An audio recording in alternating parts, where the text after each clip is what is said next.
계속해서 우리가 대림절 기간에 기다림에 대해서 또 기다리는 사람에 대해서 말씀을 나누고 있는데요. 우리는 얼마나 잘 기다리고 있는가, 또 우리는 진짜 무엇을 기다리고 있는가, 이 성탄절을 맞이하면서 우리가 무엇을 어떻게 기다리고 있는가 하는 걸 좀 살펴보기 원합니다. 이제 성탄절이 바로 3일 앞으로 다가왔는데 말입니다. 우리가 계속해서 세례 요한의 기다림을 봤고 또 시므온의 기다림을 봤는데, 오늘 시므온의 짝이라고 할 수 있는 이 안나 할머니에 대한 기다림을 좀 살펴보기 원합니다.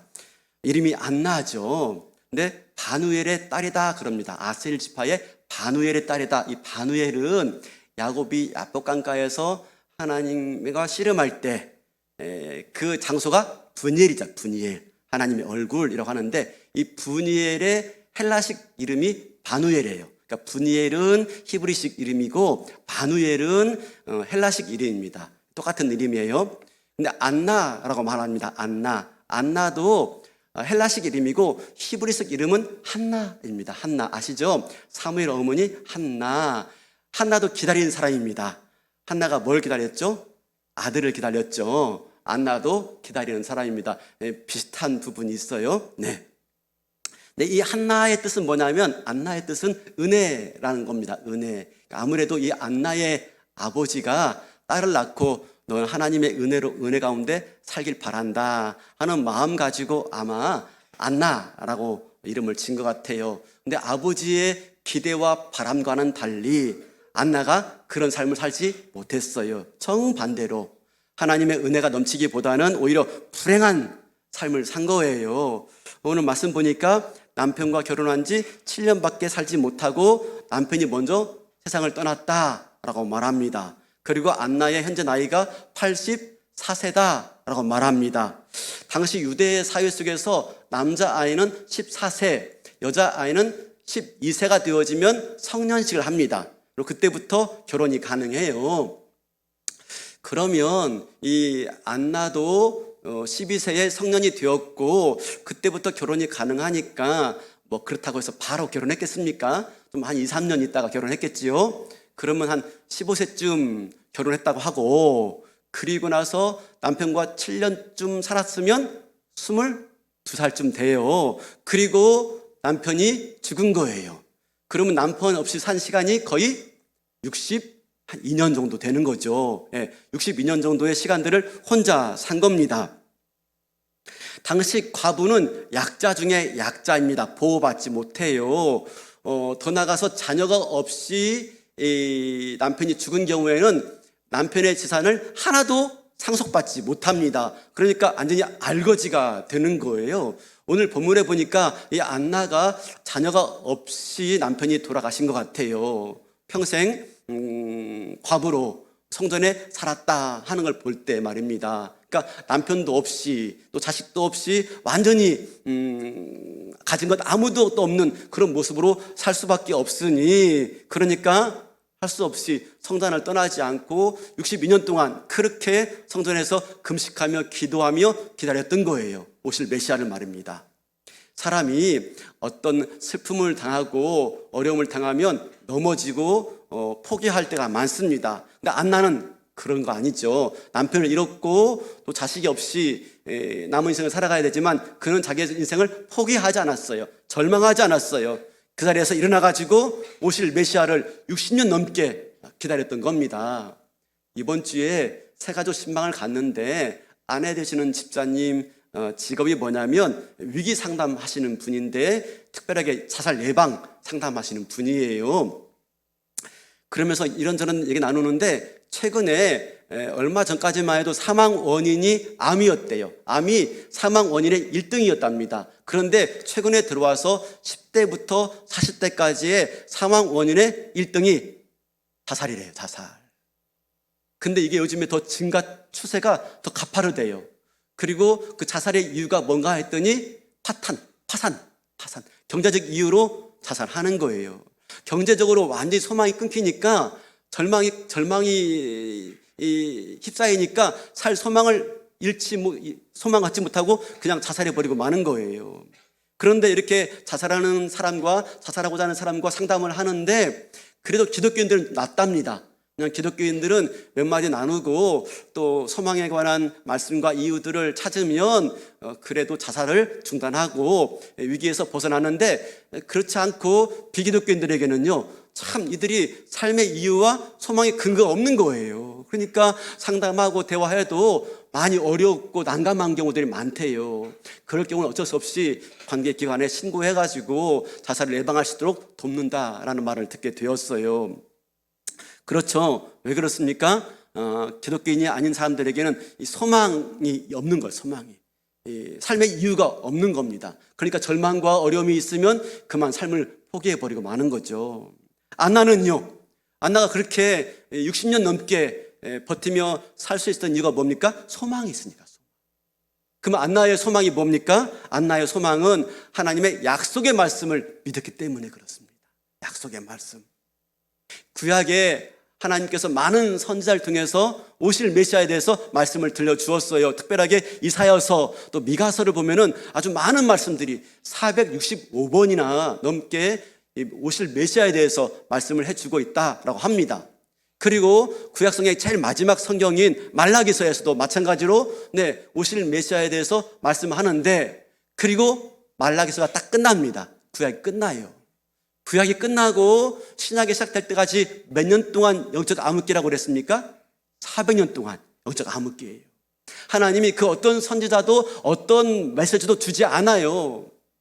메시아가 오셔서 이스라엘을 구원할 것이다, 인류를 구원할 것이다 하신 말씀을요 400년 동안 아무도 전해주지 않는 겁니다. 얼마나 답답합니까? 지금 나라는요 노마의 식민지에 있습니다. 정치적으로는요 노마의 식민지 상태에 있습니다. 주권도 인격도 완전히 빼앗긴 상태의 노마의 식민지 하에 있습니다. 그 가운데 위임받은 그 분봉왕 헤롯은요 못된 짓만 일삼고 있는 겁니다. 도무지 이 민족의 희망이라고 할 수가 없습니다. 더 나가서 당시 그래도 종교적으로 희망이었던 바리새인과 서기관들은요 율법의 멍에를 가지고 더욱더 일반 백성들을 더 무겁게 만드는 그런 율법의 족쇄를 채우는 자들이었어요. 더 나가서 경제적으로는요 많은 수많은 세리들이 세금 포탈을 통해서 백성들의 그냥 어깨를 짓누르는 아주 경제적으로 큰 압박 가운데 있는 이 민중들의 현실인 것입니다. 얼마나 어렵습니까? 힘들죠.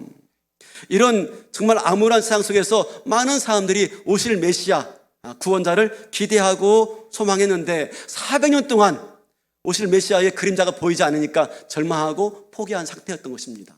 그런데 안나는 그렇게 하지 않았어요. 안나는 계속해서 약속의 말씀을 붙들고 끝까지 기다렸던 거예요. 남편을 보내고 60년이 넘도록 말입니다. 60년.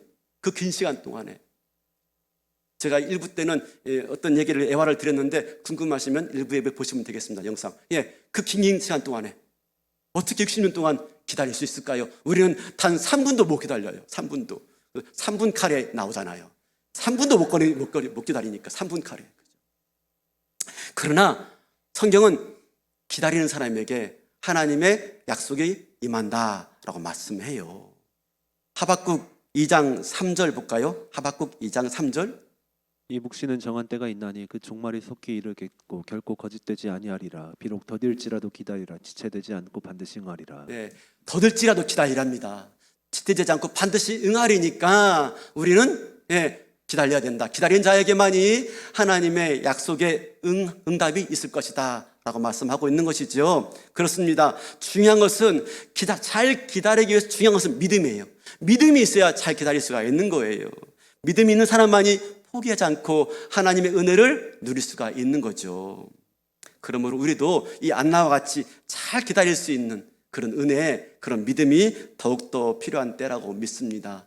성탄절 앞두고 오시는 예수님, 또 오실 메시아를 기다리면서 부디 바라기는 이 믿음을 가지고 잘 기다렸다가 오시는 예수님 만나고 그 약속에 하나님의 아름다운 응답을 누릴 수 있는 저와 여러분 될 수 있기를 바라겠습니다. 안나는 60년 넘 동안 기다렸습니다. 기다리다가 마침내 성전에서 예수님 만나요. 38절 볼까요? 마침 이때에 나와서 하나님께 감사하고 예루살렘의 성령을 바라는 모든 사람에게 그에 대하여 말하니라. 마침 이때 안나가 성전에 있을 때 한 가족이 성전 안에 들어오는 걸 보았습니다. 마리아와 요셉이에요. 갓난아이를 안고 당시 유대인들은 아이를 낳은 다음에 8일 만에 정결 예식을 행하러 성전에 오는 것이 관례였습니다. 근데 지금 보세요. 안나가 그 한 가족을 보고 있는데 마리아와 요셉은요, 행색이 남루해요. 가난한 시골 그런 농부의 모습입니다. 그리고 아기는요, 이제 갓 태어난 아기입니다. 이제 갓난아기. 근데 그런 갓난아기가 어떻게 오실 메시아라고, 이 인류를 구원할, 유대를 구원할 메시아라고 어떻게 알아볼 수 있었을까요?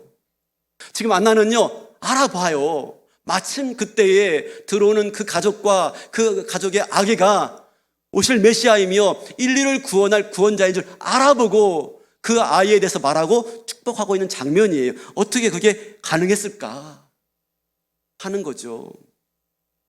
안나 별 볼 일 없는 여자예요. 뭐 지위도 없어요. 신학적 배경도 없어요. 근데 어떻게 가능했을까?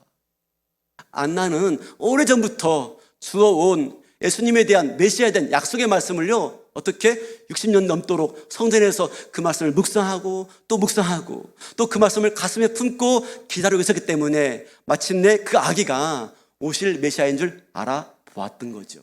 그냥 알아본 게 아니죠. 그 메시아에 대해서 38절에 이렇게 말합니다. 속량할 자, 예루살렘을 속량할 자. 이 속량이라는 단어는 뭐냐면 당시 노예를 살 때 돈을 주고 삽니다. 값을 주고 삽니다. 그 값을 속량이라고 합니다. 노예에 있는 사람을 값을 주고 사서 그를 자유케 하는 것을 말할 때 속량이라는 단어를 씁니다. 지금 이스라엘 운명이, 온 인류의 운명이 그렇게 노예처럼 사단의 수하에 붙들려 있다는 겁니다. 그런데 그것을 값주고 사서 자유케 할 사람이 바로 메시아인데 이 아이가 속량할 자다라고 보고 있는 겁니다. 이런 이해가 어떻게 가능했을까요? 바로 약속의 말씀을 가지고 묵상하면서 오랜 시간 동안 기다린 끝에 그 아이가 이스라엘을 속량할 자이며 온 인류를 구원할 자인 줄 한눈에 알아봤던 것이지요. 우리가 나이가 많다고 눈이 밝아지는 건 아닙니다. 우리가 보통 해안이 밝아. 나이가 많아지면 지혜가 있고 해안이 있고 지천명이다, 이순이다 라는 말을 쓰면서 나이가 많아지면 또 진리와 비진리를 구분할 수 있는 이 해안과 지혜가 생긴다고 말을 하죠. 다 그런 건 아닙니다. 나이가 많아진다고 다 그런 거 아닙니다. 어떻게? 주시는 말씀을 가지고 그 말씀을 묵상하면서 오실 메시아를 기다렸기 때문에 그 아이가 바로 온 인류를 구원할 구원자인 줄 알아봤던 것이지요. 그러므로 기다린다라고 하는 것은 무엇을 말하냐면 아무것도 안 하고 기다리는 게 아닙니다. 기다린다라고 하는 자는 오실 자를 맞이하는 자입니다. 그냥 수동적으로 기다리는 게 아니에요. 오실 자를 적극적으로 맞이하는 모습이에요. 이에 대해서 이사야 40장 3절 4절에 이렇게 말합니다. 외치는 자의 소리여 이르되 너희는 광야에서 여호와의 길을 예비하라. 사막에서 우리 하나님의 대로를 평탄하게 하라. 골짜기마다 도두어지며 산마다 언덕마다 낮아지며 고르지 아니한 곳이 평탄하게 되며 험한 곳이 평지가 될 것이요. 네, 오실 메시아를 준비하기 위해서 대로를 평탄케 해야 된답니다. 4절 다시 보여주시면요, 그 기다리는 자는 어떻게 하래요? 골짜기마다 도두래요. 오실 길을 만들기 위해서 산마다 언덕마다 낮아지게 만들으래요. 고르지 않은 땅은 평탄하게 만들어야 되고 험한 곳을 평지가 되게 만들어야 오실 자를 맞이할 수 있다라고 하는 겁니다. 여러분, 기다리는 자는요, 그냥 막연히 아무것도 안 하고 손 놓고 기다리는 자가 아니에요. 기다리는 자는 오실 자를 맞이하기 위해서 내가 적극적으로 준비하는 자예요. 맞이하고자 적극적으로 준비하는 자예요. 이게 기다리는 자의 모습인 것이죠. 그러면 적극적으로 기다리는 모습은 뭘까요? 적극적으로 맞아들이는 모습은 뭘까요? 기다리는 사람, 오실 그 일을요, 잘 묵상하는 사람입니다. 그 사람을 잘 생각하는 거예요. 보고 싶은 그 사람을 계속해서 바라는 거예요.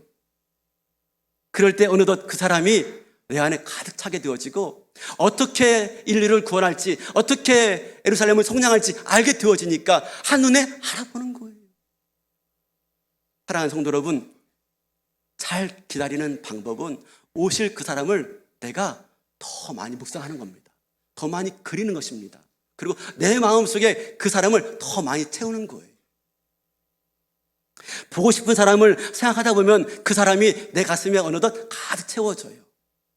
그러면 다른 생각 안 합니다. 나쁜 생각 안 합니다. 여러분들 해봤지 않습니까?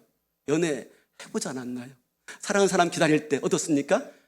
그 사람만 기다리니까 어떡하죠? 시간이 훅 지나고 말죠. 오실 사람만 생각하니까, 기다릴 사람만 생각하니까 다른 사람이 눈에 들어오지 않아요. 오로지 그 사람만 내 마음에 가득 채워지면 온통 그 사람 생각뿐입니다. 다른 생각을 하지 않게 되어져요. 그렇기 때문에 다른 생각이 없다 보니까 오실 그 일을 알아보는 거예요.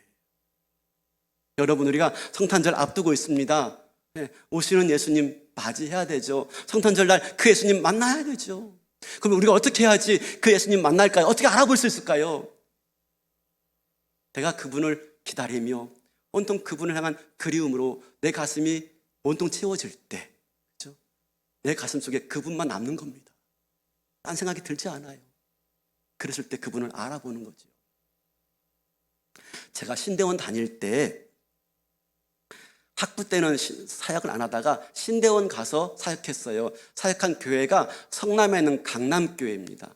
제가 마지막 사역했던 교회는 서울에 노량진에 있던 강남교회였고, 첫 번째 사역지가 성남 강남교회인데 저기 장인어른이 목회하는 곳입니다. 담임 목사님이세요. 맞아요. 담임 목사님 딸 꼬셨어요. 제가 꼬셨는지 꼬시긴 당했는지 모르겠어요. 하여튼 제가 이제 처음 성남 강남교회 부임했어요. 부임해서 설교하는데 유년주일학교 아이들 놓고 설교했어요. 근데 전도사 처음이니까 자신이 없어가지고 뭘 설교할까 하니까 친구가 야 이거 보고 설교해 하고 어린이 설교집을 준 겁니다. 쭉 보는데 한 대목이 눈에 들어와요. 제목이 큰 바위 얼굴이었어요.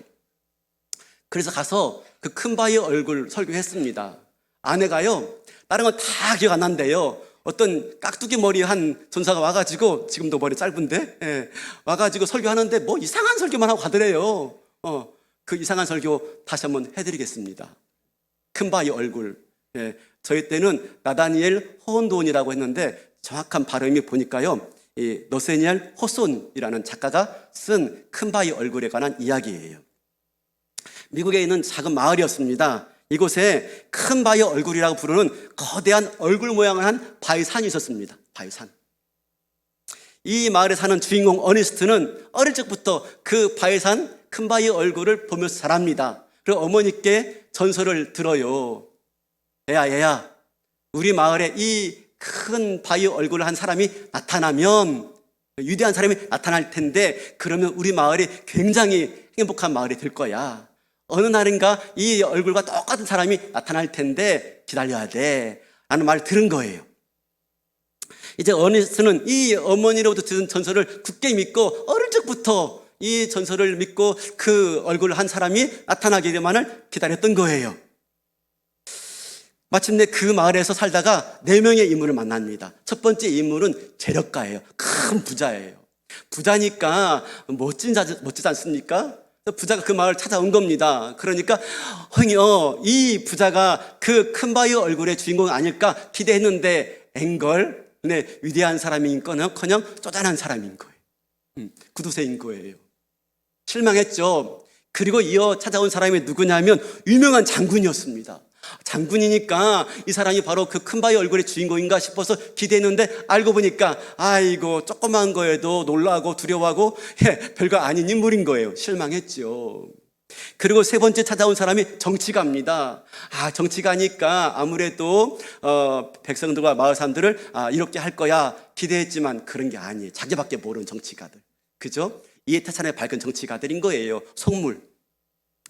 네 번째로 마을 찾아온 사람이 시인입니다. 시인. 아름다운 말로 아름다운 세계를 표현하는 시인인 거예요. 이 사람이 저 큰 바위 얼굴의 주인공인가 싶어가지고 기다리는데 아닌 거예요. 삶 따로 글 따로였던 것 같아요. 그래서 실망하고 맙니다. 그런 가운데 그렇게 큰 바의 얼굴을 닮은 인물을 기다리던 중에 이 어니스트는 마침내 노인이 다 되었습니다. 그리고 하던 목수 일을 그만두고 설교자가 되었어요. 어느 날인가 해가 뉘엿뉘엿 지어지는데 또 마을 그 행길가에서 사람들을 모아놓고 설교단을 놓고 설교를 하게 되었어요. 많은 사람들이 다 모여서 그 설교를 듣는데 햇살이 비치면서 그 어니스트 뒷면에 큰 바위 산이 있었습니다. 그 큰 바위 얼굴 산이 있었습니다. 그 모습을 보던 청중 가운데 그 시인이 여보세요, 여러분, 어니스트가 바로 저 큰 바위 얼굴의 주인공입니다. 보세요, 똑같지 않습니까? 라고 말한 거예요. 보니까 그 석양에 비친 그 어니스트의 모습과 그 바위산의 얼굴이 똑같은 거예요. 사람들이 와 탄성을 지르니까 어니스트가 말하는 것입니다. 아닙니다, 여러분. 저는 저 얼굴의 주인공이 아닙니다. 저 얼굴의 주인공은 반드시 이 마을에 올 것입니다. 여러분, 나는 아닙니다. 우리 같이 기다립시다 하고 설교를 마치게 되었어요. 무슨 말씀인지 아시겠죠? 이 말씀이 주는 교훈은 그 큰 바위 얼굴을 보면서 그 인물이 나타나기를 기대했던 어니스트가 어느덧 그 얼굴이 닮아져 있더라 라고 하는 것이죠. 우리가 정말 누군가를 기다린다면 내 마음속에 온통 그 사람뿐이며, 그죠? 마침내 그랬을 때 나도 모르게 그 사람을 닮게 되어준다 하는 거예요. 이게 좀 이상한 설교였나요? 모르겠어요. 와이프는 그밖에 기억 안 난대요. 우리가 정말 이때에 기다려야 될 사람이 누굽니까? 예수님이죠. 예수님을 온통 그리워하면서 내 가슴속에 채워지다 보면 나도 모르게 내가 그분을 닮아가는 거죠. 그래서 그분이 누군지를 한눈에 알아보게 되는 거예요. 제가 요즘에 틈틈이 손에 잡고 있는 책 중에 책 하나 있는데, 누구냐면은 그 미국의 휴스턴에서 서울교회 담임하시는 가정교회를 아주 열심히 잘 이루신 최현기 목사님이 쓰신 책이에요. 책 제목이 뭐냐면 비웃지 마세요. 목사가 알고 싶은 성도의 속마음입니다. 제가 여러분들의 속마음을 좀 알고 싶어서요. 대학 때는 남자들이 모르는 여자의 속마음, 제가 그 책을 열심히 봤습니다. 연애하려고. 목회를 하면서도 여전히 모르겠는 게 성도의 속마음인 것 같아요. 읽어봤는데 이렇습니다. 성도들은 목회자의 어떤 모습을 보며 감동하는가 또는 실망하는가? 성도들이 진심으로 원하는 목자의 모습은 무엇인가 하는 거예요. 첫 번째 장은 뭐냐면 성도는 행복한 목사에게 감동받더라 하는 겁니다. 행복한 목사가 되자. 두 번째는 성도는 천국을 바라보며 사는 목사를 존경한다 라는 것이고, 세 번째는 성도는 믿음 있는 목사를 신뢰하며 존경한다 하는 겁니다. 그 이유는 아직 안 읽어가지고. 이 책을 읽으면서 한 가지 깨닫는 건 뭐냐면, 목회는 성도를 잘 세우고 잘 목양하고 잘 살피고 그러기 위해서 애를 씁니다. 정말 애를 씁니다. 우리 교육자들 모여가지고 화요일마다 모여가지고 성도 살피고 연락하고 혹이라도 2번, 3번 빠지면 신방하기도 하고 살피고. 저도 그때 보고받은 내용 가지고 일주일 내내 전화하고 살피고 알아보고 그렇게 지냅니다. 근데 하루가 부족합니다. 정말 부족해요. 그 정도로 살펴야 할 부분이 정말 많습니다. 그런 가운데서 제가 다 살피지 못해서 서운하신 분들이 있어요. 목사가 알아주지 못하고 살펴주지 못하니까 마음이 서운하고 그래서 삐지고 하는 경우들이 있어요. 그런 것들을 제가 느낄 때마다 제 한계가 직면하게 되어집니다. 내가 부족하구나. 아무리 애써도 참 많이 부족하구나 하는 걸 안타까워하다가 이 책을 읽고 한 가지를 제가 깨닫게 되었습니다. 내가 성도들에게 어떻게 잘 섬기고 어떻게 잘 돌봐야 하는 것보다 더 중요한 게 있구나 하는 거였어요. 그건 내가 하나님과 어떻게 잘 지내는지 하는 게 더 중요하구나. 물론 성도 잘 살펴야죠. 기회 되는 대로 소떼와 양떼의 마음을 둬야죠. 그게 목자의 마음이죠. 그러나 그거 못지않게 목사는, 성도들은 목사가 얼마나 하나님과 가까이 지내면 행복해하는가, 그걸 보더라는 것이죠. 성도들은 얼마나 목사가 천국을 사모하며 날마다 그 나라를 소망하며 살아가느냐 하는 걸 보더라는 것이죠. 목사는, 성도들은 목사가 힘들고 어려운 게 있지만 그래도 믿음으로 잘 이겨내려고 애쓰고 그렇게 믿음으로 목회하는 것을 보고 신뢰하며 따른다 하는 것이지요. 그렇습니다. 네, 이게 제가 시간을 타임 맞춰가지고 맞춰야 되겠습니다. 이제 네, 그렇습니다. 사랑하는 성도 여러분, 하나님을 가까이 하는 자에게 하나님이 가까이 하신다 말씀해 주고 있어요. 성탄절 앞두고 우리가 하나님을 더 가까이 할 수 있는 뭐 다른 게 많아요. 기대하고 바라고 소망하는 게 많이 있어요. 예, 그렇지만 이 성탄절 때 무엇보다도 우리 주님을 더 가까이 하시고 더 그리워하시고 더 간절히 소망할 수 있는 저와 여러분 될 수 있길 바라겠습니다. 그런 사이에 나도 모르게 온통 그 사람 예수님 생각뿐이면 내 가슴에 예수님이 가득 차게 되어지고 딴 생각 안 하게 되어질 때 내가 예수님 닮아지게 되어지고 그런 가운데 내게 오시는 주님을 만나는 복된 성탄이 될 줄로 믿습니다. 그 성탄을 맞기 위해서 오늘 또 주님을 더 가까이 하시는 하나님이 가까이 해주실 것입니다. 그런 저와 여러분 되시기를 주님의 이름으로 축원합니다.